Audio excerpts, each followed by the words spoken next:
Springs International Airport Commission. We dispense with the Pledge of Allegiance since we don't have individual flags to salute at this point. Ulysses, has the agenda been posted? As Chairman. It has, great. Nadia, would you call the roll, please? I will. Commissioners Adams, Here. Breslin, Present.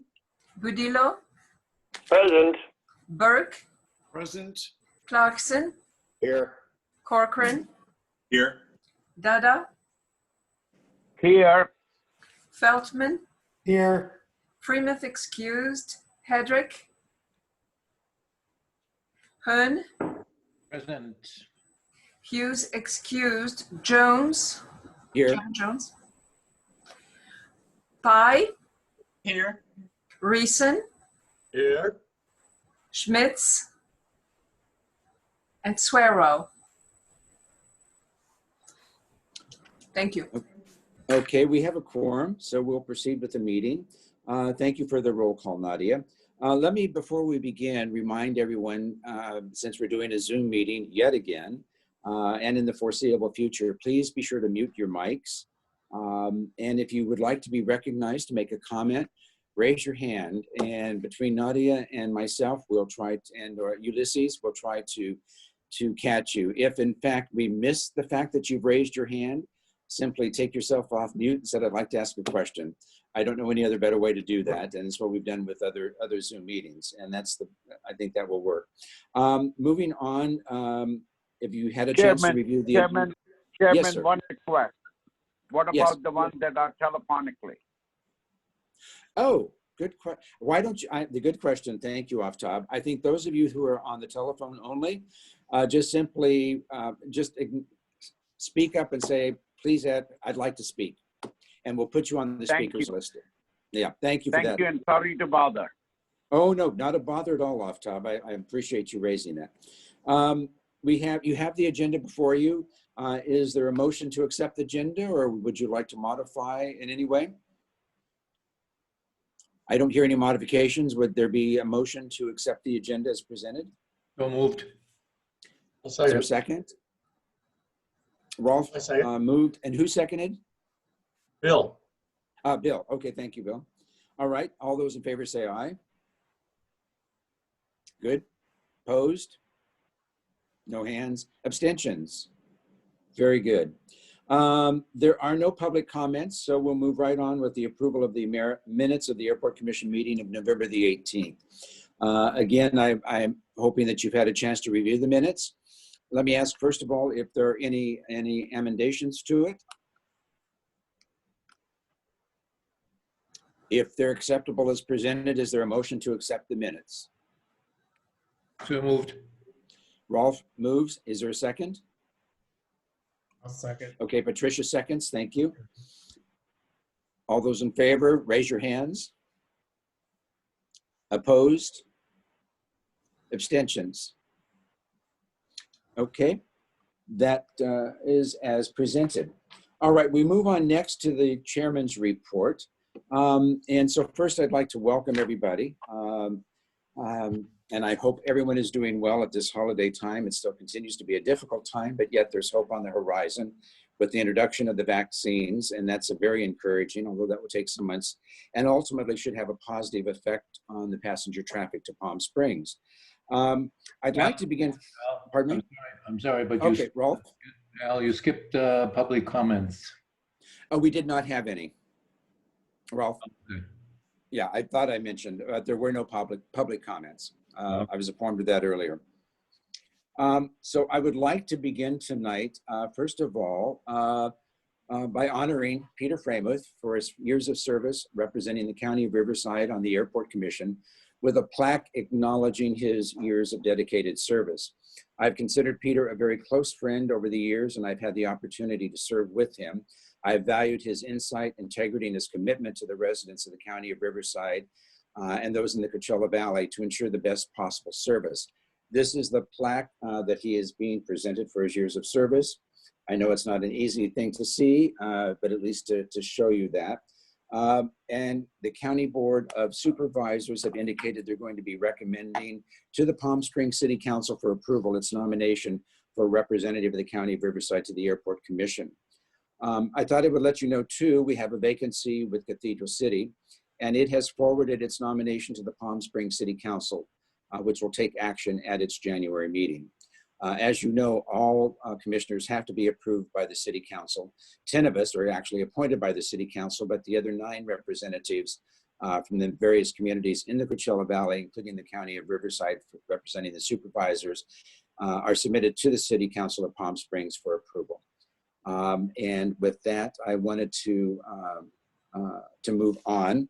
And I mentioned at the last meeting that I had the opportunity to take Allegiant Airlines inaugural flight from Palm Springs to Eugene, Oregon.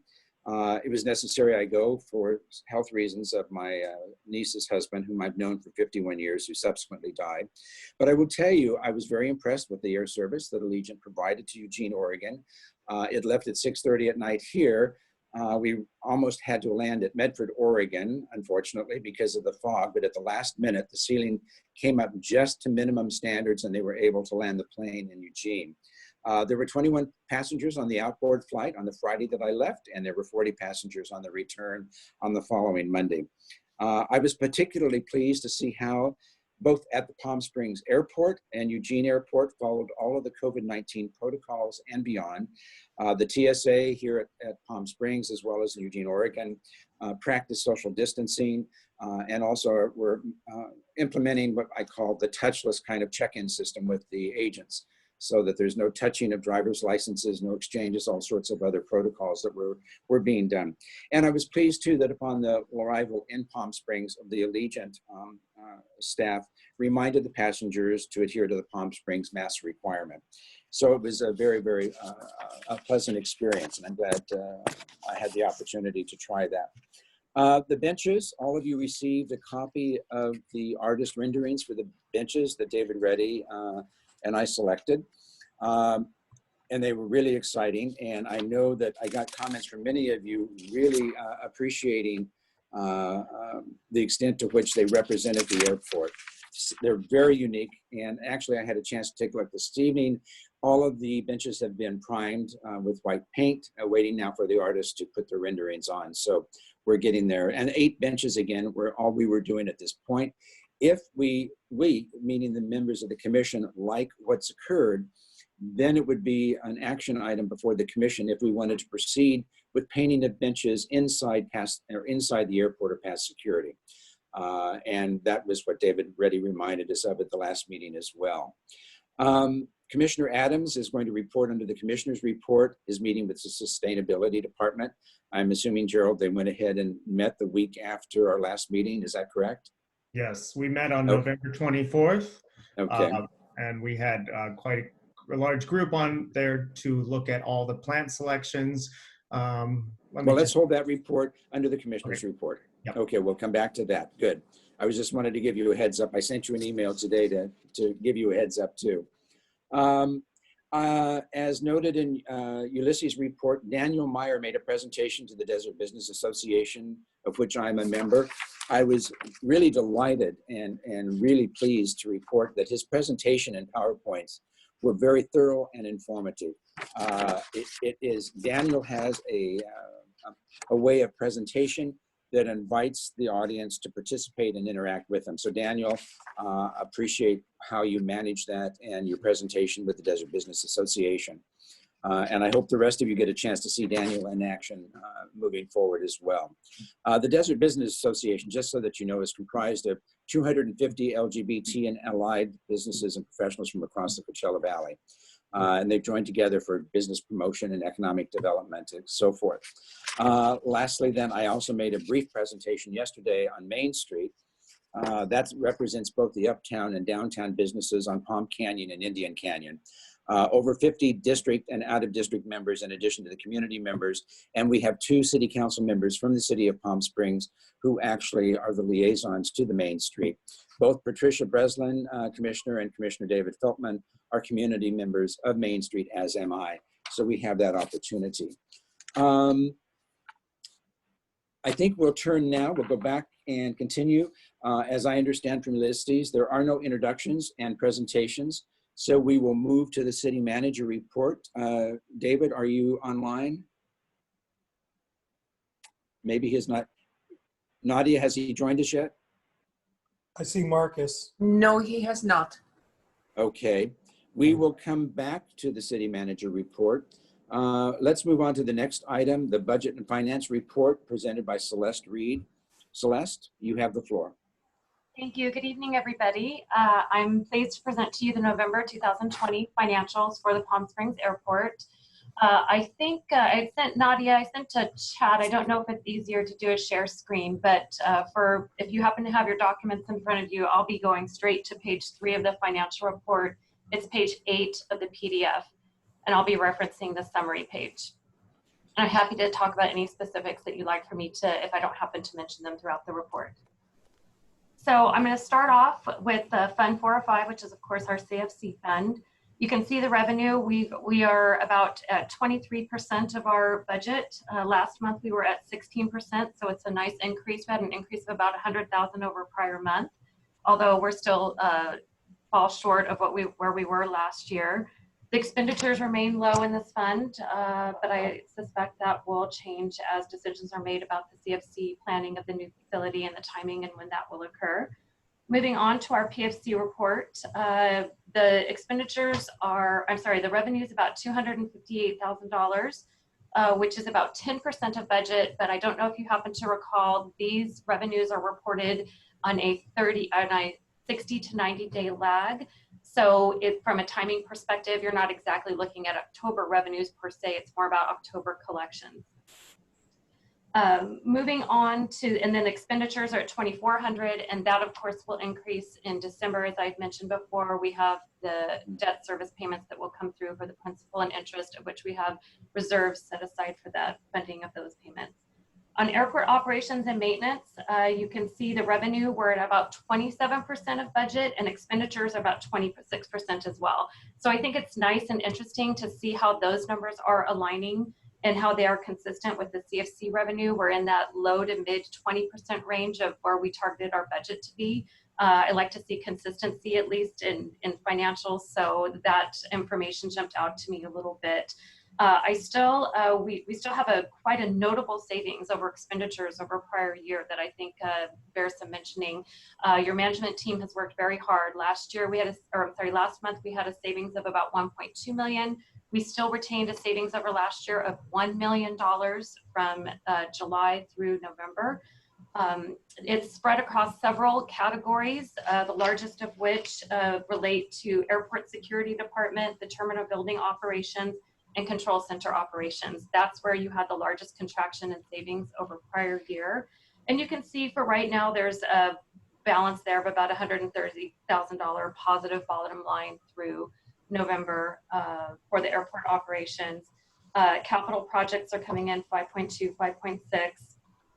With the cash summary, I think we're accustomed to seeing the CFC numbers rather high, the 24 million, which is set aside and restricted for the CFC funds. PFC restricted funds, I want to remind, this is actually cash position for operations on the PFC side. Capital restricted funds, we have about 9 million. And then in the airport funds, we reserve and have some set aside for PERS and operation and maintenance reserves, leaving us a pretty healthy balance of cash position of about $6 million for operational activity for the airport operations fund. So that concludes my report. I give a brief summary. Is there anything else you'd like to add, Ulysses, or anything else that would bear mentioning? No, thank you very much, Celeste. I appreciate the thoroughness with which you reported our finances. So. Of course, it's my pleasure. Thank you. Are there any questions for Celeste or Ulysses relative to the budget?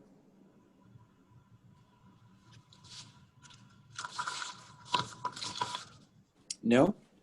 Celeste, thank you very much for that report. We're now going to move on to the discussion and action items. And before we do, and Ulysses will open the discussion and then I believe turn it over to Daniel. I wanted to congratulate Ulysses on his formal appointment in the permanent position that he now holds at the airport. I'm sure all of you saw that announcement, but I just wanted to acknowledge that publicly, that we're delighted that Ulysses, or the city, has appointed him in a permanent role. So congratulations, Ulysses. Thank you. Thank you very much, Chairman. Thank you very much. And hopefully, You see the virtual applause throughout. Yes, I the do. screen here. This is great. So, Thank all you. right.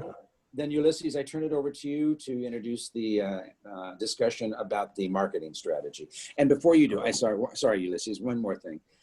When Ulysses and I were putting together and with David the agenda, we wanted an opportunity for the commissioners to have to discuss, and really it's the substance of our meeting tonight, to discuss the marketing of the airport as we move forward.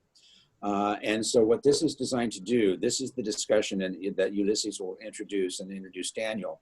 It's designed as a discussion so that this is kind of a freewheeling opportunity for each and every one of us as members of the commission to talk about the plans moving forward and what we want to do in terms of our scope of work. So with that brief introduction, then I definitely will turn it over to Ulysses, and I will now mute myself.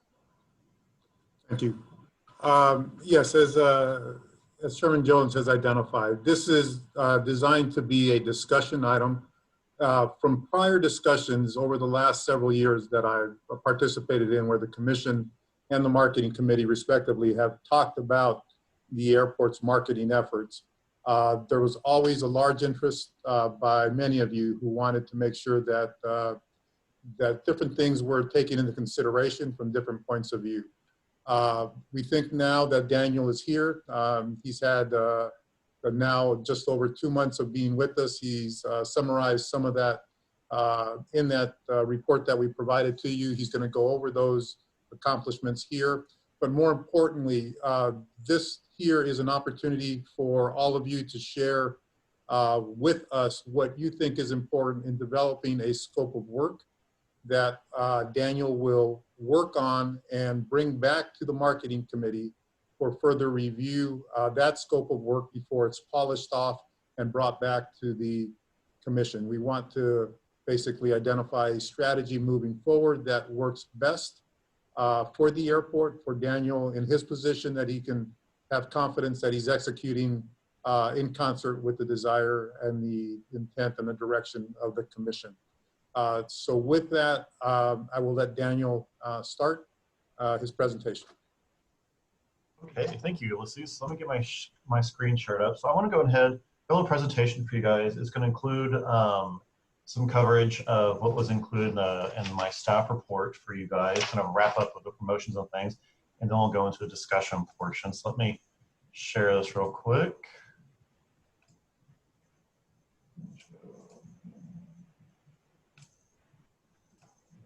Okay, can everybody see that? Great. All right, so I want to kind of go start on the first portion on the, if you guys remember the promotion we did for Southwest Airlines coming to town, the Choose Your Adventure promotion. I'm going to cover some of the results on that. So if you remember, the goals of the promotion were to create awareness about Southwest's arrival in Palm Springs, build the airport's social media presence, and just create awareness overall of what Southwest is flying out there in the valley and creating awareness about the airport. With the promotion, we gave away 2 tickets to one randomly selected winner that Southwest donated. The promotion ended on the 20th of November, and we announced the winner on Monday, November 23rd. Kimberly of Indio, California was the winner, so a local resident. She won the 2 tickets. She, as far as I know, I don't know if she's decided to use them just yet. Probably not, since we're having to stay at home. But when I got a hold of her, she said she wanted to use those to go visit some family in Omaha, possibly. Going on with this, so here's an example of one of the posts that we made. You can see the engagement on the right side of your screen of many people who are commenting and engaging with the posts. We had 41,115 users that we reached with this promotion on social media alone, over 58,000 impressions, over 2,300 engagements. We had an engagement rate of about 5.8%. I did a little searching online, and it seems like an engagement rate of anything over 1% seemed to be very good. And some go a little bit higher. Kind of depends on the post you're doing. When you give away free tickets, people probably tend to engage a bit more than if I'm just showing a picture of an airplane. But you know, they can win something. Over 2,500 comments, which are also the entries, because all you had to do was comment on a Choose Your Adventure post to enter. For the ad spend, we spent $750 on social media, and again, reached over 41,000 people with that. Radio, we spent $2,200 on and had about 100 spots air on 106.9 The Eagle. And so, Daniel, excuse me, can you go back? Can you just define what impressions and engagements means for the commissioners? yeah, so the engagement says wide. That's when somebody basically engages with a post. Like they're liking it, they're reacting to it, they're commenting on it, all sort of things like that. The impressions, that's just getting it in front of somebody's eyeballs. They're just seeing the advertisement. So even though the impressions is much higher than the engagements, not everybody may want to enter it. Even if they didn't engage, like as far as like seeing it, they still saw the ad. So it did create awareness and made them more aware that, oh, Southwest is coming to Palm Springs. I can fly Southwest from Palm Springs. No more having to go to Ontario or LAX. So we definitely had a really large reach with that, even though the engagement was less. Because not everybody's going to engage with every post on there. Think of yourselves when you're on social media. You may see a giveaway and you just may not want to enter for whatever reason. Either way, we still got the word out in front of a lot of people. So it was definitely one of the major goals of the promotion, was just creating awareness overall that Southwest is now in Palm Springs. One of the other goals was just to grow the social media audience for the airport social media. We had less than 100 people following us on Facebook. Now we're well over 1,000. Instagram, we had less than 20. Now we're well over 400. Twitter, we had 5 whole people. Now we're nearly to 200 people. So definitely our social presence is growing. It's nowhere near where I want it to be, but we're well on our way. We're just 2 months in, so I'm happy about that. Overall, I consider this promotion to be a success. It increased our social media audience more than I actually thought it would, and overall just created awareness. Southwest has relayed to me that they're very happy with the bookings they've been seeing out of Palm Springs. That was a couple weeks ago. They told me that with the new stay-at-home orders, Southwest, along with all carriers, are seeing a decline in current bookings at the moment. But that's not just unique to Palm Springs, that's nationwide. So the winter marketing campaign, I discussed this a little bit at the last commission meeting. With the new stay-at-home orders and the rise in COVID, we are going to delay that again and just try and launch everything in January. Still working with JNS and the Bureau of Tourism to get all the messaging correct and get us prepared to launch in early 2021. I'm actually have a phone meeting with JNS tomorrow morning to discuss this. And then we may actually extend the campaign to early summer. We were going to go through April. We might push it into May and see if we can stretch it a little further depending on when we can start. But we don't want to be out there saying, hey, get out of your houses and go fly when we're all under stay-at-home orders. So we're being cognizant of that and just making some delays right now because of that. I do want to mention, so with the new air service that we've been promoting in the airport, we do have 3 airlines launching new service this week. Alaska is doing their Palm Springs, their Boise and Reno service, and San Jose. Reno and Boise are still slated to start on Thursday of this week, but due to COVID, Alaska has made the decision to delay San Jose launch until February of 21. So we're going to wait a few more months to launch that one. American's still on track to start on Saturday, their Philadelphia, and then JetBlue starts Sunday, their twice-weekly Fort Lauderdale service. Okay. So that's kind of just a wrap up of what we've done and where we've been. And now this is what Ulysses and Al was talking about, is just having an open discussion on issuing an RFP for marketing and communications plan. This would come out of the current fiscal year budget. Our budget had $102,000 approved for it. I've earmarked $40,000 for this RFP. That $40,000 is based off some discussions I've had with other airports who've had similar plans discussed. It could be a little less, could be more. We'll have to just look at that, but that's kind of what I'm earmarking is $40,000. With that, and if you take into account what we've already spent or allocated for other promotions, like we have about $42,000 and change left over. Oh, speaking of other promotions, JetBlue has given us a pair of round trip tickets to do some promotions for them as well. And so I'll be working on doing a JetBlue promotion as well to promote their service to Fort Lauderdale, Boston, and New York coming here relatively soon. Details and timelines are still TBD on that one. But it's going to operate similar to how we did the Southwest one. Anyhow, back to this one. And so what the marketing communications plan would do is really provide us a long-term roadmap for the next 3 to 5 years of where we're going. Right now, we're putting some things out there. Promotions. We're working with JNS to relaunch and finish up that PSP Easy campaign to get us through this winter. But it's kind of like being a big piecemeal kind of take at it right now. And almost like a shotgun approach, we're going to advertise this and advertise that. what this will do, a company would come in and they'll spend several weeks with us, learning, talking to airport staff and community members and getting to know the region, and it'll define our objectives. What are our goals? What do you want to promote? Who our target audiences would be? Who would we promote to? Who do we promote this aspect to? And what have you. Messaging for the various promotions we want to do for air service, or maybe it's airport parking or whatever we need to promote through the airport. Maybe potential land development down the road, various different things the airport may want to do over the next 5 years. How we craft our messaging to each different market, because depending on what you're advertising, your messaging is going to be different, not be the same for everything, of course. The channels and tactics for doing that. Where do we advertise, certain things, where they would be, sorry, my phone is ringing. So the channels and tactics, where are we going to advertise certain things? How are we going to do it? And then also put in metrics for measuring the success of these. Are we advertising over on television, advertising over on social media? One is maybe it's lagging, it's not hitting the metrics we need. Maybe we're not getting this best bang for our buck. So we can pull that funding and move it somewhere else where we actually are getting the results we want to do. So we'll develop, how the measurement metrics. So then, as Ulysses mentioned, of course, we'll develop a draft scope of work to take to the marketing committee, refine it, bring it back to the commission, and with approval, take it over to city procurement to publish.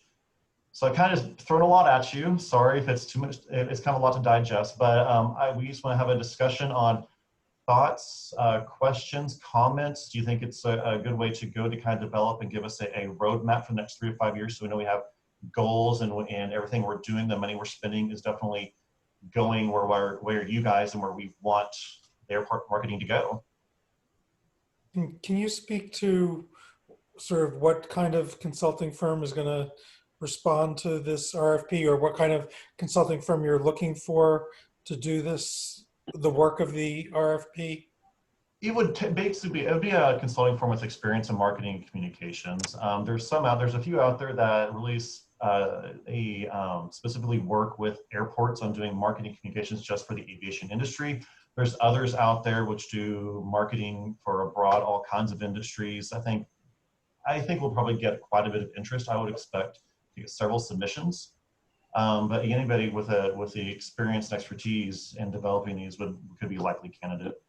Okay, can you clarify, it says FY21 marketing budget 102,000, it says January to June. So is this a $200,000 budget of which there's only 100,000 remaining for January to June? Because I'm all in favor of spending a lot of money. Don't hear this the wrong way. So, but my question is, we're going to spend $40,000 to create a $100,000 plan. I mean, to me, I would go to a consultant for $40,000 for like a $500,000 plan. You may not have that kind of money, but I just want to see if we can right size this or plan on right sizing this as we get into the new fiscal year after June 30th. Yes, so the January to June, that's just kind of the time frame that this would be going on. So that's January, we'd be working with the communities to develop the RFP, then go to market with it. And then it would take approximately 3 months to get everything done, get it to work with whoever firm that wins this and get it complete. So this is the 102,000, that is the entire fiscal year from July 20 through June of 21. That's the total budget we had. And I just want to let you guys know exactly this is what we had in our marketing budget. And I'm going to pull 40,000 out, and then I have about 42,000 left over after you take out what we've already spent and some other things that are earmarked for promotions already. So that's just to show you guys that we already have the funding for it, and we wouldn't have to request any additional funding to do that. I know, Daniel, I know you're working with the CVB, but I'm wondering whether part of this 40,000 earmarked for the RFP wouldn't be work that you can essentially have done together with or by the CVB. Possibly. You mean like having them cover part of the cost, or have them do the work? No, I mean, essentially, I mean, I'm a little bit on David's side here. I mean, I question the notion of an RFP of a $40,000 RFP to spend $42,000. And I'm wondering whether. Sorry, no. The RFP wouldn't cost anything to issue the RFP. Though it's the 42,000. That's just what we have remaining out of the 102,000. So I we understand that. and the 40,000 will be our budget to develop the plan, and that would give us the 3 to 5 year plan. Yes. Sorry, if that's confusing. No, I think the question, Daniel, is the 40,000 part of the 102,000? It is, yes. So my question now, though, is, I mean, basically, there's a lot of things in here that you have been discussing or previously have been discussed also with the CVB, where they can provide help, and some of this is probably things that the CVB may not help you with. So I'm not sure whether I'm saying the right thing here, but to me it just seems that we're duplicating work that the CVB can do together with you. Okay, good point. But the CVB, so their main focus is people who live outside of California, bringing them into Palm Springs. What we're doing here, the local in the airport, our marketing is to concentrate on the Coachella Valley and our catchment area to study the local residents and see where they need to go and how we're going to market to those audiences. I'm not looking to market to people in Oklahoma City. I'm looking to market people in India, La Quinta, maybe, Beaumont, Banning areas, right? And so we'll study that. So the CVB may have some of this, yes, but I don't know exactly what all they would have, since most of theirs is going to be focused on outbound marketing to people come into the Coachella Valley. This is really to focus on getting the airport and covering the local market and getting the local market to fly PSP and to, support the local economy, the local airports. What this is really geared toward, and basically meet, like what I understand the objectives of the airport marketing is to market to the local market, not to the inbound tourist. No, I know. That's what that was where I started from as well. Okay. I mean, I'm just looking for use of the resources that the CVB has and the expertise that the CVB has in some of these, some of these areas. I can comment if you want. Yes, please. Is that Scott? Yeah. Thank you. Is Scott White? Yeah, please. Yeah. So yeah, Daniel did meet with us, and when a firm is hired, we would definitely provide all of the data and information that we collect and have. But Daniel's correct. Everything that we do is really out of market. It's not geared toward what is the data set for the Coachella Valley resident. What is gonna motivate them to fly out of PSP? What's the barriers and so forth. So it's not just for this one time. This is a data strategic type plan that's hopefully going to last for the airport for 3 to 5 years and gives them a nice foundation to build off of the right data. This is something that we would do as well for out of markets. So again, it may not even cost $40,000. It may be less. This depends. But we certainly have the data that we can help share with them. But I'm not sure if that data is going to be relevant to what they need. But it can certainly provide some assistance, I think. And then we also offered to help when they get to that point with some branding and also access to assets, photography, videography, and so forth, which will save the airport a lot of money because we've got a lot already in the system that's been produced. Can I just say, I didn't mean to convey my opposition to doing this plan, and I hear that it's a long-term plan, and so that encompasses multi-year, multiple channels, all of this stuff.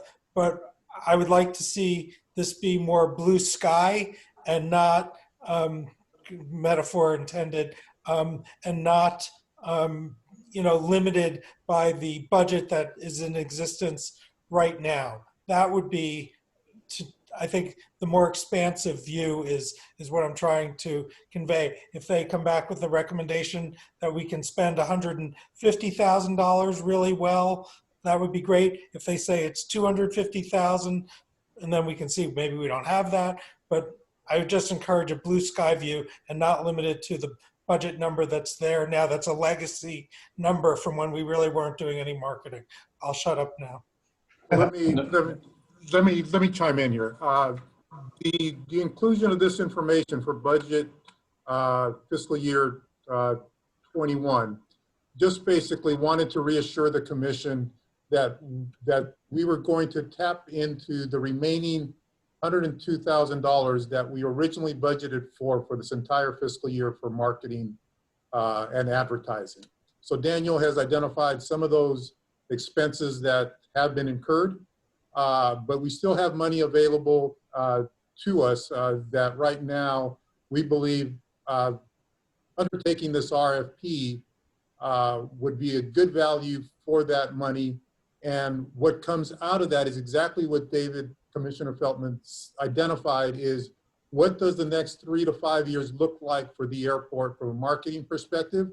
What will that cost us? And breaking that down into annual expenses that we can then on an annual basis include into our budget to make sure that our budget lines up with our advertising and marketing goals based on a strategic plan that was developed as being proposed here. And so this would also complement the efforts by CVB, as Scott has identified, in those areas that we can partner with. We definitely will. We look to complement one another, to us focus on the valley, on the local market, and Scott being able to do the outside market, so to say, the out of area market.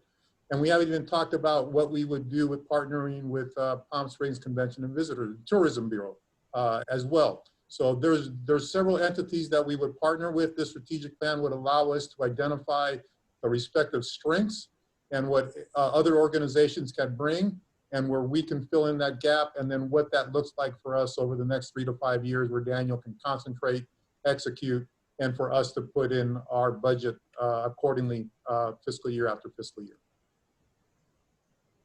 I would also add that this is also going to be very helpful when we go to airlines and we pitch for new service in the future, that you show what your game plan is, what the airport is doing locally. We show what we're doing, out of market to come in. So it's really a much more cohesive, I think, plan when we're talking to the airlines. They've been looking for that in the past, and I don't think it's been at the level that it needed to be. And I think that's what Daniel's trying to bring to the table, that when you go to the airlines, they're looking for what is the airport doing locally to make sure that the residents locally are flying the airport, and what are you doing behind all of that? And this is going to help provide confidence to them that the community is got the right plan in place.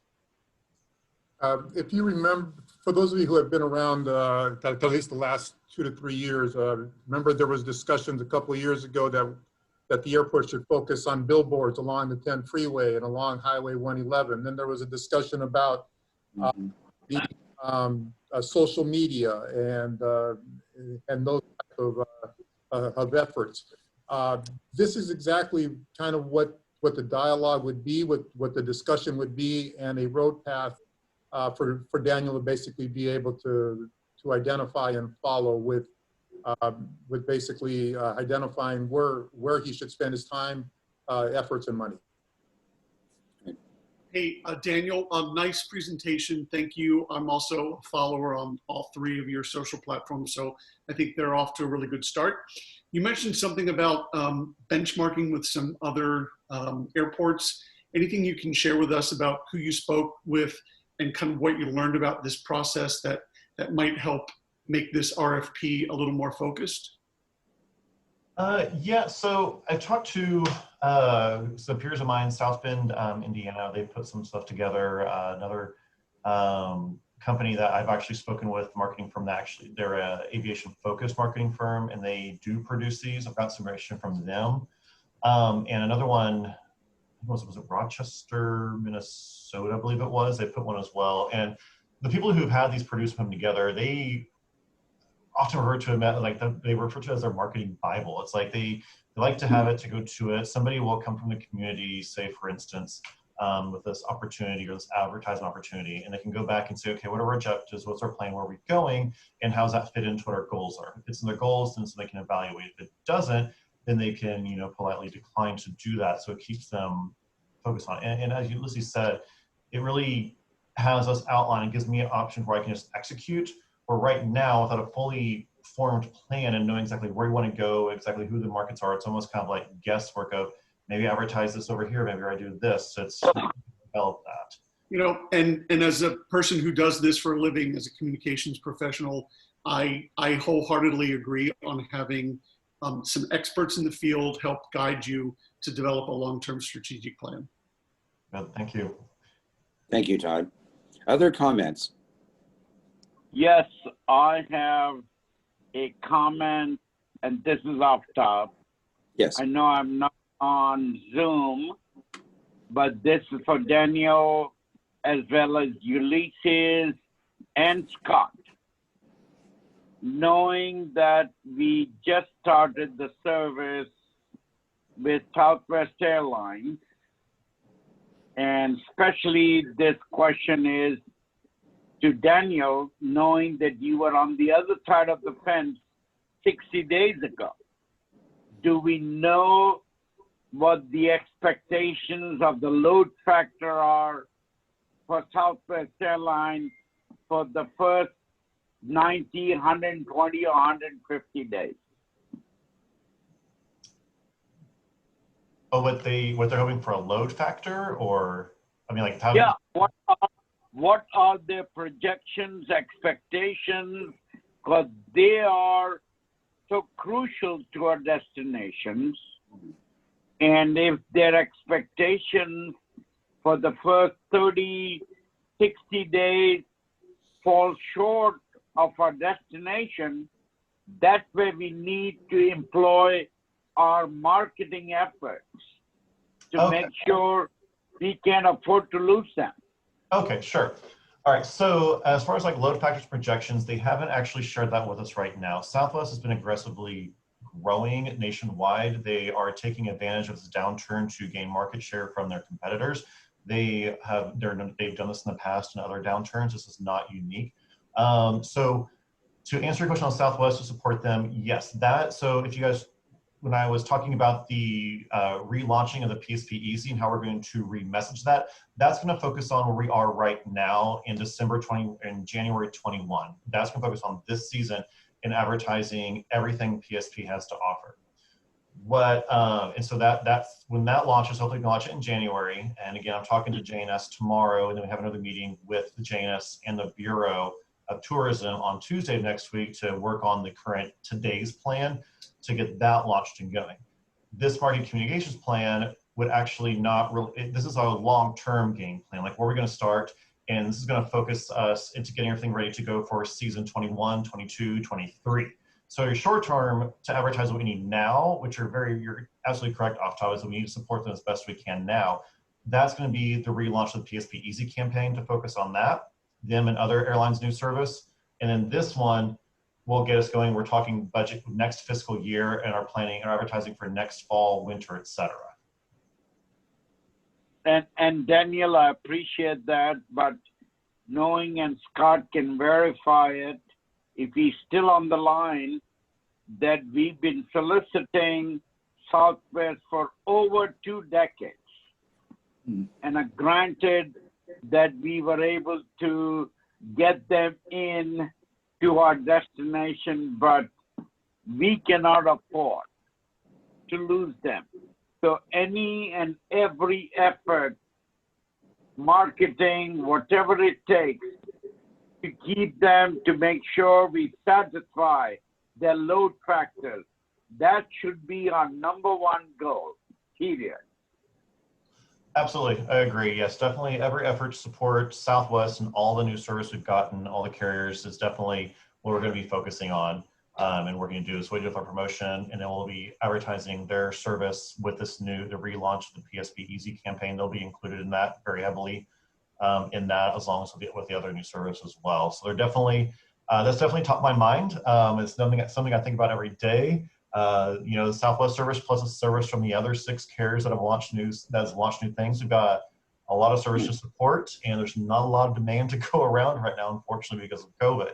But we're definitely working on putting something together for that. But Southwest overall, last conversations I had, and Scott, if you've talked to them lately and have anything to add in, please do, is that they're overall happy with our bookings here. They've recently extended their schedule through mid-August of next year. They've kept us at the levels they started here, 3 Phoenix, 2 Oakland, and 1 Denver each day. And then we come later, spring, summer, we may start looking at maybe possibly some new destinations depending how demand is and how it's coming back. But while they are seeing softening in bookings, they have relayed to us that they are not unhappy with their market right now at all.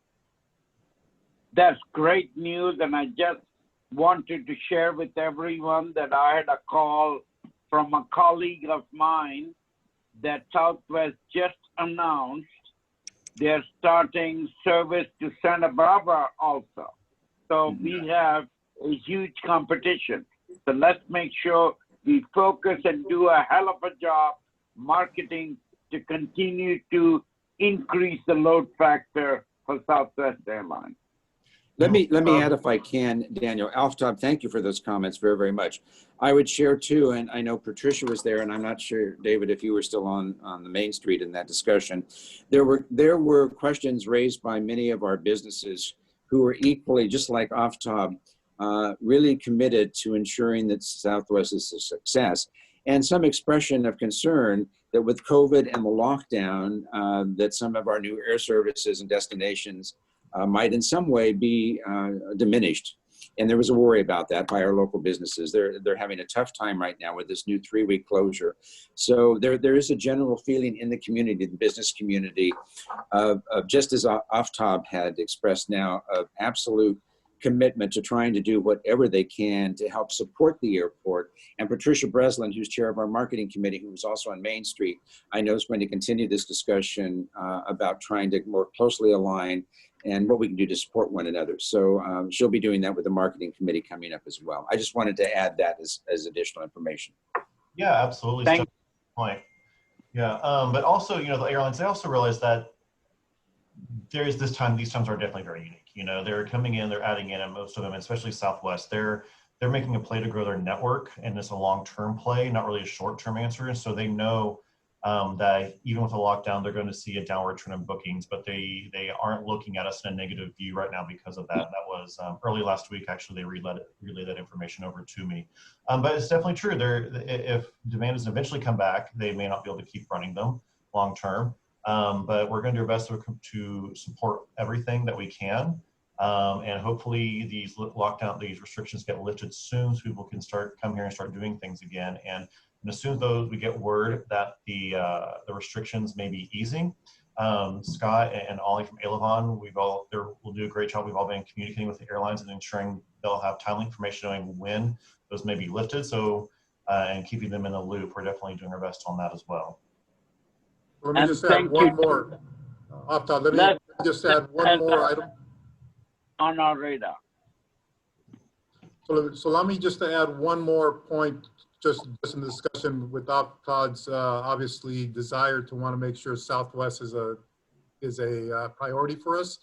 One of the things that the airport obviously has to comply with is FAA regulations to make sure that the money that we spend is done so in a fair and equitable manner. So this particular effort to develop the strategic plan will recognize those areas that we might not be able to target ourselves, but we may be able to partner with CBB or the Tourism Bureau or somebody along that line to make sure that where the priorities need to be, that they are met if the airport can't do it themselves. So we don't want to get ourselves in any trouble. We want to make sure that we do market the airport, and Southwest is an important part of that, but as well as all the other airlines who do provide critical service. So you know, just want to state that that's what the strategic plan would allow us to do, is to identify exactly that road path that we can concentrate on. Thank you, Ulysses, for committing that. What other comments would the commissioners like to share? Sorry? I have no more questions. Okay, thank you, Aftab. What about other commissioners? Do you have other thoughts and comments you'd like to share? I do. Go ahead. Chairman. Just more on this topic. I think if I were like an Alaska Airlines and Southwest Oakland flight competes with my San Francisco flight, I would be concerned. Not even talking about FAA regulations or whatever other legal restrictions there are. I would be concerned that the airline or the airport is promoting Southwest over my flights. And Alaska, for instance, is a player right now at the airport. So I would be very concerned about that as well, or the JetBlue promotion and that sort of thing. I don't know whether any of the other airlines have objected, but I could see some problems there as well.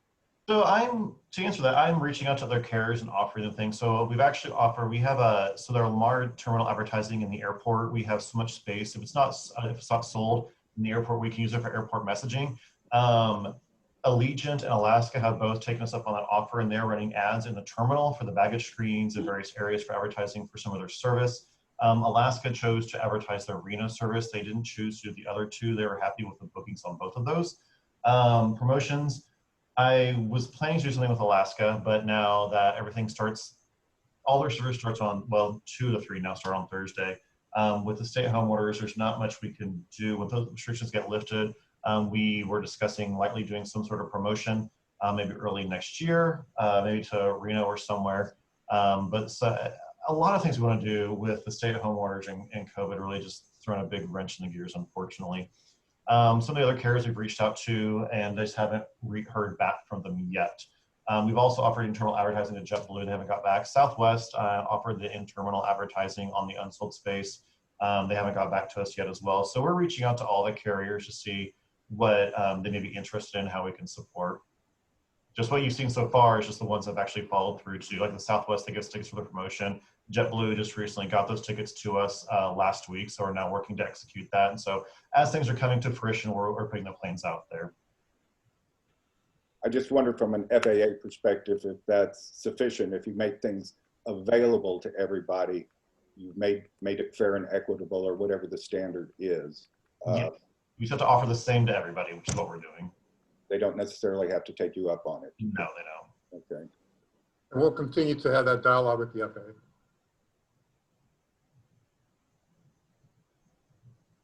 Could you answer one more question too on the local marketing? I noticed in the presentation it said raise awareness, and my question was raise awareness of exactly what? Could you give maybe like the top 3 things that you want to make people aware of in the Coachella Valley about the airport? Sure. So I want them to be aware, number one, that I want them to be aware about us, just that we're here and what we have. I want them to know what routes we have offering, creating awareness that Southwest is now here, and creating awareness about all the new routes we have.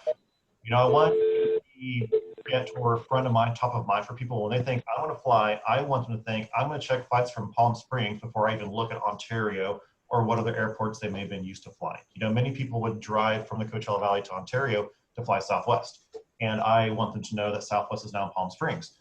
We had several comments on a lot of our social media posts with promotion of people saying they didn't realize that Southwest was at Palm Springs or was coming to Palm Springs. And so we're definitely creating awareness and raising awareness just about everything our airport has to offer from an air service perspective.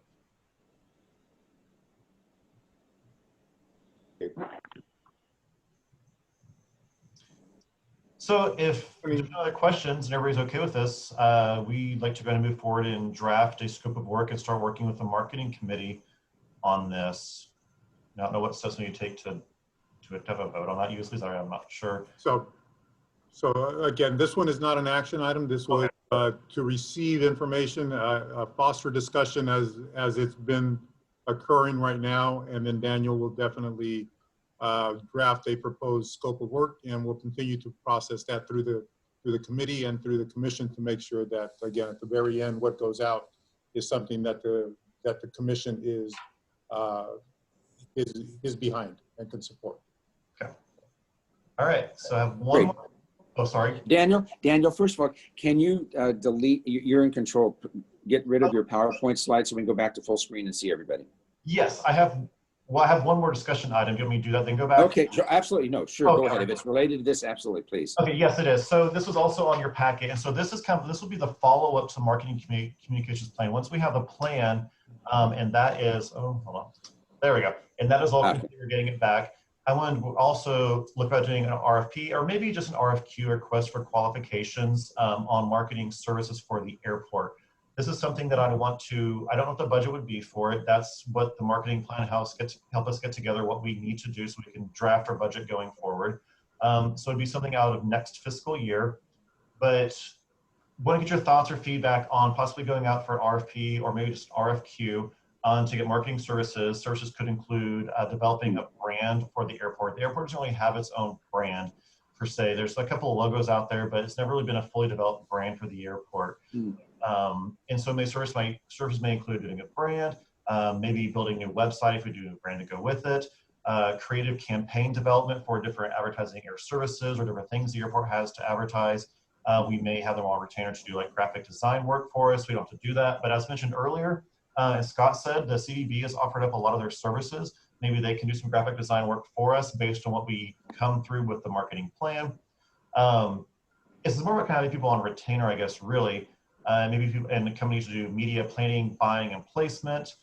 Maybe analyze and do report our campaign effectiveness, and do probably about a 2-year term. It would be not necessarily wouldn't really award it to one company, but more probably get qualifications from multiple companies and be able to just have them set and then work with them and say, hey, we need this collateral built out for this promotion. And they would do that. We'd go to them and start working on that. And this would be something I wouldn't want to be issue the RFP or RFQ, whichever we go for, until later in the year, probably. I want to issue it after we get the marketing plan back. We can see that, then we can decide where we want to move, and then we know where we're going to move forward on that, and we can look through and see what items are we missing, what do we need to develop, and then we can go ahead and develop this marketing services RFP or RFQ and put that out. I'd like to put that, if we need to do that, I'd like to put that out in May or June to have it all back, and then be ready to start on July 1 of next fiscal year for the new fiscal for the new budget. Comments, questions from commissioners? Gerald? Unmute yourself, Gerald. Yep. Is it also possible, given our proximity to Joshua National Park, I know for all Europeans, that's a huge draw. Often they go to LA to go out to Joshua Tree. They all know what Joshua Tree National Park is. It's another angle to look at. Okay, oh, you mean for inbound marketing? Yes. Okay, great. Yeah, and I know Scott's team and the Bureau of Tourism folks, they're definitely including information on the areas. And I've been on the Greater Palm Springs website and seen a lot of information about the area parks, including Joshua Tree on them, that they're including in I believe they're including their marketing for inbound tourism. Okay, thanks. What other comments or questions? Yeah, I have a question, Daniel. And looking at this, and have you had, and as the chairman of the budget committee, I wanted to ask whether you have any thoughts about this long-range plan, and looking at the budget, what you see as a potential marker for on the upside for a potential marketing budget. I mean, just so we get sort of a feel for what we're talking about here. I mean, because some of these services are not cheap to acquire. We're talking about a long-range plan, and I'd like to know whether you can develop sort of a perspective on the budget side as well. I don't really want to guess. I don't know exactly. Once we get the marketing and communications plan back and know exactly where we're going, what we need to do, then we'll be able to budget and build what we would, and give us an idea of what we would need to do for marketing services. We could then budget for a brand or website, things like that. This is more just an idea of what we could come out there. I know when budget I plan to come to you guys, it'll be more than 102,000 because we're going to do a few things, but I don't want to venture a guess until we have the plan back to see exactly what our objectives are going to be and where we're going to go. Hopefully, but once we get that back, and I hope to have that back, if everything works well with my scheduling, have the plan back by late April, and we can start working then. So. Well, I mean, the budget only has a certain amount of money in it. I mean, for discretionary funds. I mean, and if we look at a certain percentage of that as a potential, budget, a nice to have or would love to have that level. I mean, that's where I was going with, because obviously, if you look at the overall budget and the expenses on the expense side, that's where we would, take this into consideration. Yeah, that's something I'll talk to Ulysses about, and we'll work something together. But right now, I don't have a target amount for it just yet until we figure out what our objectives are going to be and what our goals are going to be. Then we can start aligning our budget what we may need and making a request with that. Okay. That's a very good point, though, Rolf. Thank you. Other comments, questions for Daniel? I have a comment. Yes. I would, excuse me, like, like for the beginning, when you talked about measurement matrix, I'm not sure if the analysis and reporting campaign effectiveness from July to August means the same. I'm just going to ask you that you do the measurement matrix. That is going to encapsulate whether or not we're making legal requirements and other questions that were being asked through the July. Leo, I'm not sure if I fully understood the question on the legal requirements. So the metrics, the analysis and reporting is basically kind of the same as just metrics for measurement of the effectiveness of it. Having them say if we're running an ad campaign, looking at the results we're getting and seeing, is that what we're spending, is that advertising campaign or that item of advertising we're spending money on, are we really getting the return from that we're hoping to get for it? Is it really worth it to do that? So analyzing a particular advertising campaign and seeing if we could build on it, change it, or maybe we should stop it. That's really what that's meant to do, just to make sure that we're spending the money appropriately and we're not just, throwing it away, really. That making sure that if we're spending on advertising, it's effective advertising, getting us the results that we want. It was simply because you used different verbiage. I wanted to make sure we were doing the same thing. That's all. Oh, I'm sorry. Okay. Yeah. It's basically the same. Sorry about that.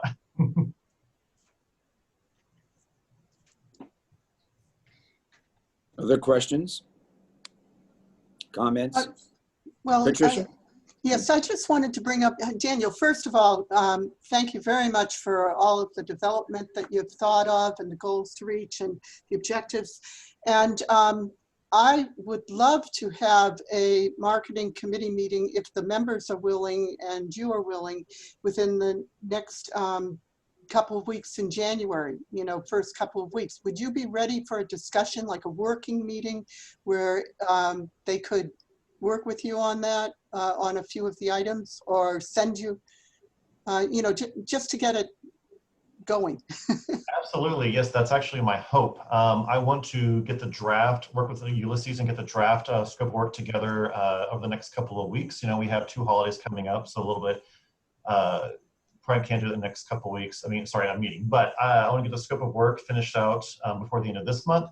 And then my hope is to have, we discussed having a marketing committee meeting in January, in early January, meet with the committee, go over it, refine the scope of work, and then take it back to the January Airport Commission meeting for final approval, and then go on to issuing the RFP from there. So yes, definitely would love to get the committee together in early January if possible. And I can definitely have my draft together for you guys by then. There's no problem with that. I'll send something out then and just great. see how the members are feeling, what their schedules are like. Okay. Perfect. Thank you. Thank you. That'd be great. Thank you, Patricia and Daniel, both on that. I was going to suggest the same thing in the first couple of weeks of January, prior to our January commission meeting, if at all possible. And then at some point, I think we need to have the budget committee, as Rolf has pointed out, have a conversation as well, relative to the expense of any marketing RFP that would come out. Okay, now we're all back. Thank you for sharing your screen there, Daniel, and for returning us so we can see everybody now. Are there any other questions or comments about the marketing plan that the preliminary plan that Daniel has outlined in the areas? Allow me to summarize just my notes right now. Great. Just the 5 things that I think I took away. There was a representation that we wanted to make sure that we continue to focus on those airlines that are currently providing service here. There was a reference to Southwest, but there was a desire to want to make sure that we retain that new service that has been introduced recently, and to make sure that we focus on keeping that. There is a desire of not to lose any airline, any service, if at all possible. And I think that's one of the focus of the efforts. The other one would would be something to identify a 3 to 5 year plan. That would then tie into Ralph's comments about making sure that our budget is correctly laid out to make sure that obviously it doesn't hit any one year heavier than others, and we can definitely afford it with the discretionary funds. That's Ralph's terminology, but basically it fits well within our budget going forward. There was a discussion about Joshua Tree, not necessarily sure how that would focus in, but obviously that's identifying potential attractions for those people who are outside of the area to come visit us here. That's more probably a discussion and partnership with the Convention and Visitors Bureau regarding that. There's a focus on the budget. Want to make sure that we are sensitive to that, to make sure that we do this in a fiscally responsible manner. And then the last thing that Commissioner Pai raised was just make sure that our metrics are correct as we move forward, to make sure that we're getting good value for our expenditures. Did I miss anything by anybody? No. Thank you. I wrote all those down. That's a great summary, Ulysses. Very good summary. I'd just like to add one thing. Yeah, David. Which is when we come out of this lockdown, which I assume is not 3 weeks, but longer than 3 weeks, I think we're going to have pent up local demand to travel. And I think our biggest competitor in that is the drive markets of San Diego, Santa Barbara, and these other places on the coast. So I would just encourage us to be really ready to pull the trigger on our local stuff as soon as we know that, you know, the stay-at-home, non-essential travel is lifted, and to be aware of what our competition is here, and that's people getting in their cars instead of onto airplanes. 100% agree with you, David, on that. And so I've got a meeting with JNS tomorrow, and then again a follow-up on Tuesday with them, including the Bureau of Tourism, to get the messaging, the relaunch of the PSP Easy all together. So as soon as we're ready and we're lifted, we can start doing things again, we can just hit go and everything's going to launch. So definitely on the same wavelength there, David. Thank you. And David's absolutely correct. There's a lot of pent up anxiety, and people want to start to travel again, and just as soon as everything is lifted and safe again. Well, again, Daniel, thank you for that. Mr. Jones, Guillermo? swear. Guillermo.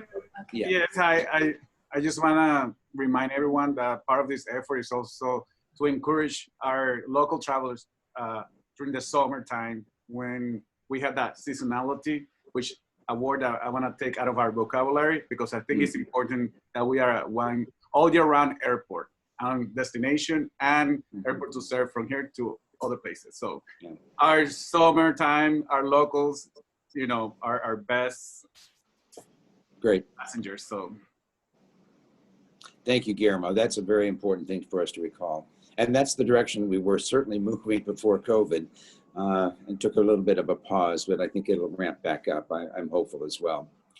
All right, then Daniel, thank you for that presentation. And then you will work with Patricia and Nadia on developing a time for the marketing committee to meet in January, early January, prior to our January commission meeting, which would be terrific. We move now to the executive director and staff reports. Ulysses? Yes. Just a couple of things, a couple of loose items from prior meetings. Last time there was a quick question regarding the current Ticket Wing project, a question regarding whether there was any consideration for terrazzo instead of carpeting. At that point, I said I did not know what the answer was. I checked with the architect, and the architect's response was basically it was not part of the consideration in developing the scope of work for the Ticket Wing renovation. We do know that one of the reasons in the past of why the terrazzo floor that existed here before was covered up had to do with just the amount of noise that was created by the introduction of luggage with wheels, as they all were being rolled across the floor. And so I know that was the original driver for carpet, replacing the terrazzo, and I suspect that there was no intent one way or the other, but just a like-for-like flooring selection. So I just wanted to share that with the commission. Thank you. Second thing was, oh, okay. So, and I hope that that answers your question. The other question was, one of the questions by Commissioner Feltman was the pending ordinance regarding takeout packaging or styrofoam, however it wants to be represented. The sustainability manager was able to contact with Parodies on the food and beverage side. They've had a conversation, and Patrick Tallarico, who's the sustainability manager for Palm Springs, was very happy with that discussion. His phrase was, Parodies is totally in sync with the major portions of the would-be ordinance for Palm Springs. So he was happy with Parodies' efforts already corporate-wise. So I think that was a good thing.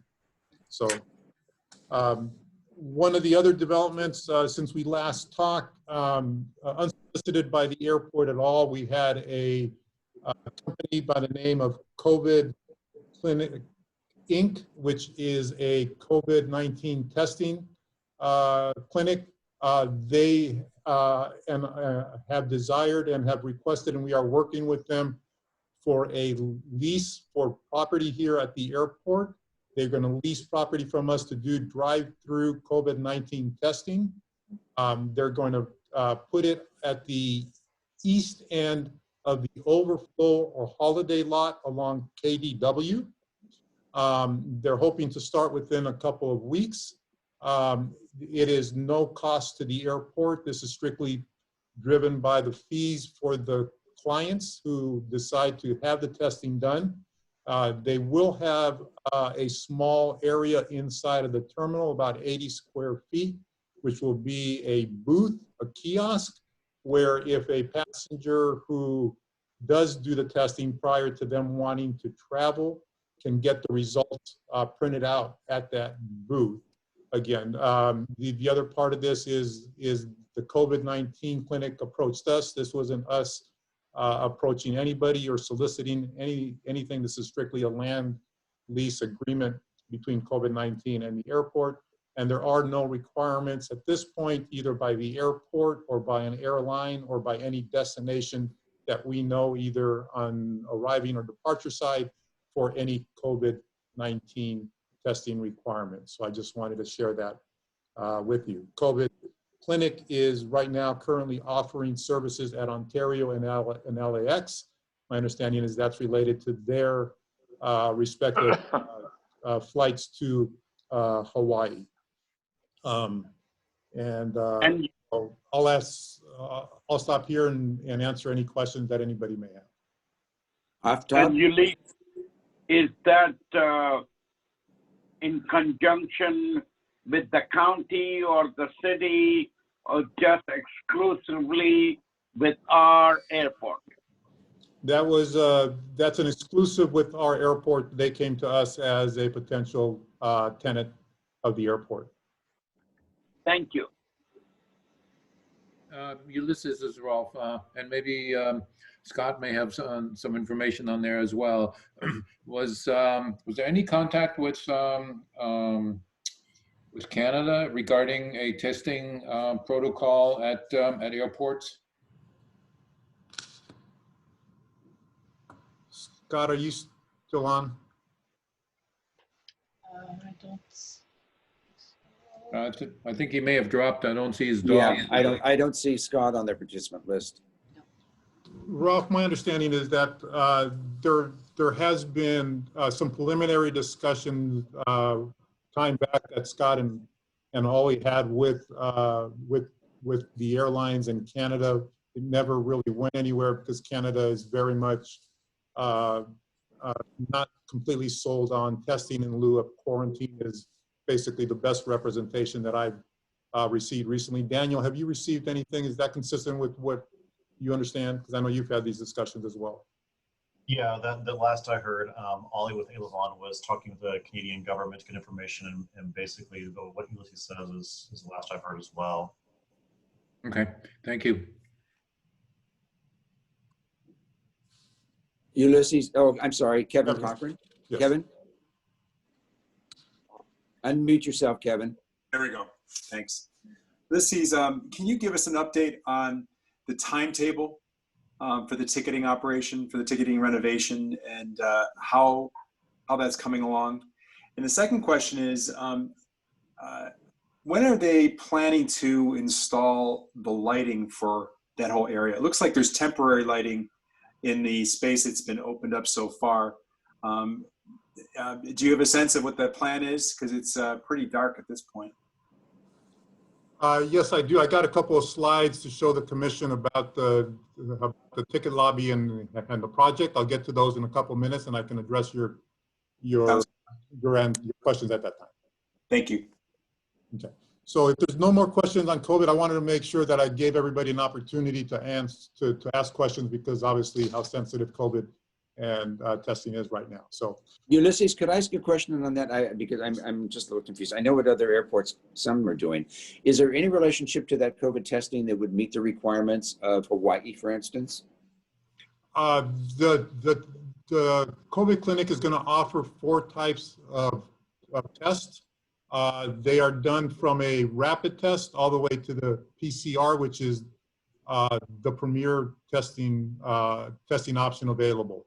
So they offer everything. An individual who's being tested will choose which one of those tests they want, and then accordingly the price changes based on the type of test. Do you know whether any of those would satisfy this within the 72-hour requirement by the state of Hawaii for arrival? The state of Hawaii, my understanding is requiring a PCR test, and so one of the tests that COVID clinic will be offering is a PCR test. Okay, so we could in fact advertise or market the fact that potential travelers to Hawaii who can connect through from here on multiple airlines, as a matter of fact, could in fact meet the Hawaii requirement by the testing available. Potentially, yes, and I'm going to ask Daniel if he can work with COVID clinic to confirm that is what we can truly represent. Obviously, they know exactly what the state of Hawaii is requiring. Right, perfect. Okay. Actually, I'm going to Hawaii, and Hawaii has a list of trusted test sites, and the test site has to be on that list before they'll accept it. So they would have to go through that process and get on Hawaii's list of accepted testing facilities. Great. Well, we'll let Daniel follow up on that then. Thank you. Yeah, we will not represent anything that this clinic can or cannot offer, obviously. So. Right. Okay, why don't you continue, Ulysses? All right, next thing that I just want to share with you is just give you a brief summary. Many of you, probably all of you, have heard that we had a small aircraft accident here on December 4th. It was a Cessna 172 that crashed and landed on the long runway. The occupant was a single female pilot.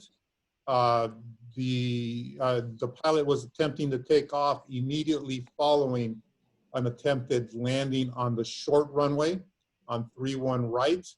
And they gained altitude and ended up crashing on the long runway. So they crossed over a little bit of the airfield at that point. Both runways were immediately closed.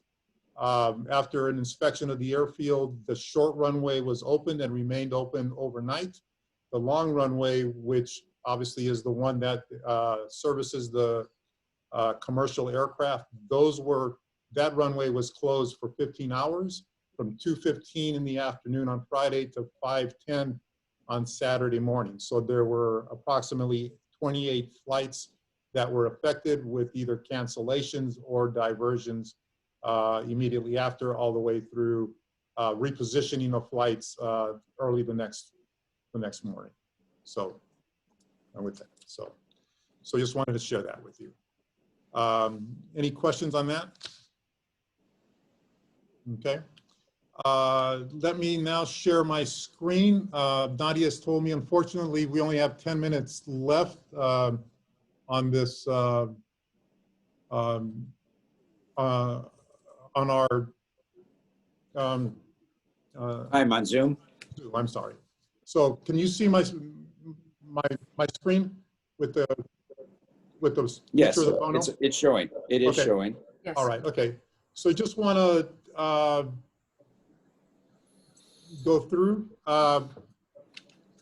want to share with you that this morning, Parodies opened up the Santa Rosa Kitchen and Spirits. It's in place of the 12th Fairway up on top. We do have some tables outside where people can buy, can take their food that they purchased and sit outside. They're socially distanced. The thought behind offering the tables and making them available is individuals who would be able to buy food keeps them from having to go find seating anywhere else, like inside the Bono or in other seats where would put them in close contact with other individuals. So this helps, we believe, the social distancing and the spreading out of passengers instead of allowing them to crowd into very defined areas. The Santa Rosa Kitchen and Spirits, the left side has a grab and go. The right side is the interior seating, which is closed currently, which will be open in the future. Here is the grab and go, which are prepared daily in that kiosk there to the right. And then you'll see the menu over the opening there, and anybody can order a hot menu item and they can take it outside and eat it. There will be no table service whatsoever by Santa Rosa Kitchen and Spirits until that is permitted. Here are some pictures of the interior. You'll see the bar here. There was some improvements having to do with the counters, the finishes, the painting, the lighting, the seating, and so forth. And we think that they did a really good job in investing. If you remember, HMS left here. There was a lot of repair to be done, but more importantly, inside the kitchen, there was some critical pieces of equipment that were missing, and Parodies was able to restore all of those items. So that opened up this morning. That's in conjunction with the coffee house that opened up right before Thanksgiving. And prior to the current stay-at-home restrictions, Parodies was very happy with the passengers that were visiting the coffee house. Any questions on Santa Rosa Kitchen and Spirits? One last item I forgot to mention, we're still waiting to get a license, an alcohol license for them to start serving alcohol as well. So the ticket modernization plan, we opened up the ticket lobby on the north side of the main lobby. If you look in this area over here, Alaska is over here to the far left. American is right here. United is off to the right. Alaska and United started the week immediately after Thanksgiving, with American starting the Tuesday afterwards. From the other side here, American right in the middle, United over here, and these were the old ticket counters over here that were taken out. They're now working in this area back here in order to turn over the new ticket counters. Hopefully, by the end of January, we should have this full area completed. The question that was being asked about the lighting has to do with these lights up here. My understanding is those lights just arrived, so they will be installed here over the next couple of weeks. Obviously, we got a Christmas holiday coming in place, and then they're going to be taping and finishing off the ceiling at one continuous hard lid up on top. There's some other improvements here that are waiting to be made with the lighting that's coming in. And so this is going to be finished here probably over the next 4 weeks. So with that, any questions regarding the lobby area? Did I cover all the questions regarding that? Kevin, did that answer your questions? It did. Thank you. Okay. So you'll see the continuous lobby there finished by the end of the January, we believe. So next thing is I mentioned the south tunnel, bag tunnel that brings bags in from the curbside all the way back. Up until about 2 weeks ago, that used to be a pile of dirt that hadn't been touched in weeks. Now you can see there is some real progress forming on the sides, the base. This is critical to us because on the back side of this wall will be our new ticket counters. Over the floor in this area will be the new ATO offices. And in this area allows us to continue to move forward with the baggage handling system. So this was a big development for us on the project side. You'll see here, we now are installing the conveyor system in the back screening area. This is the tunnel on the north that brings the bags from the curbside. This is will bring bags from where Alaska is right now, and then this will a line that will bring all the rest of the bags from all of the other areas to the south.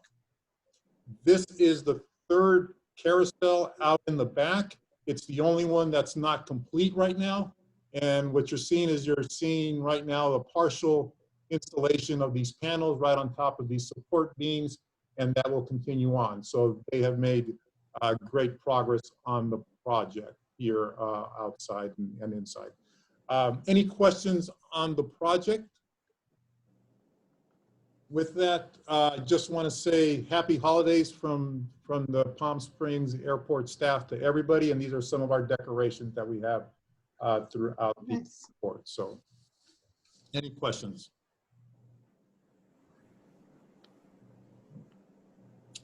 Okay, thank you, Ulysses. Any questions of Ulysses?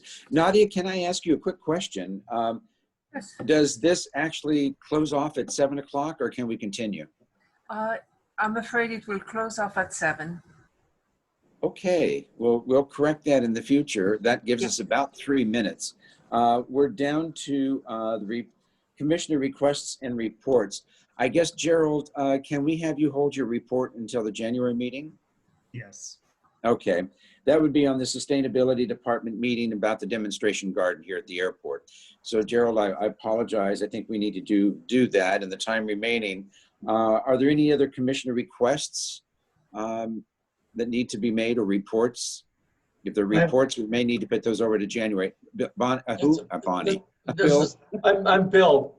I don't know why Bonnie's not. Anyway, first of all, I just want to quickly congratulate Ulysses on his permanent appointment as our executive director.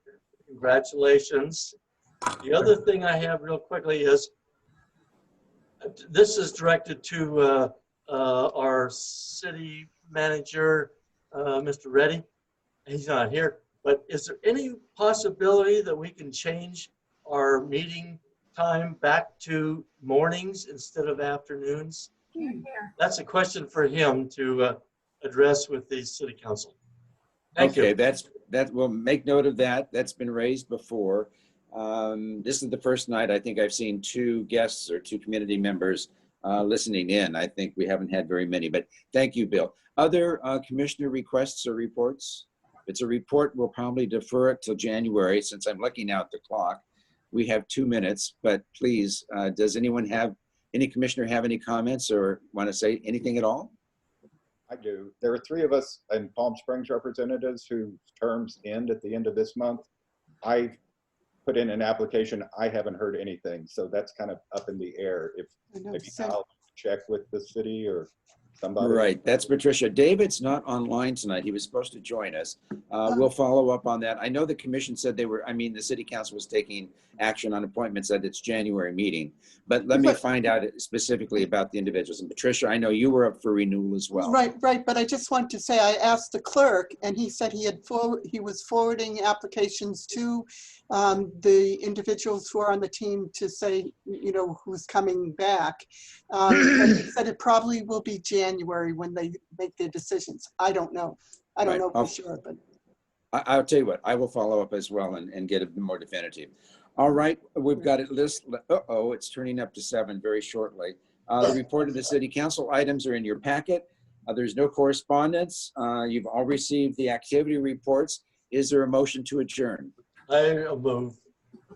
Okay, Bill has voted and Kevin has seconded that. Yeah, all in favor?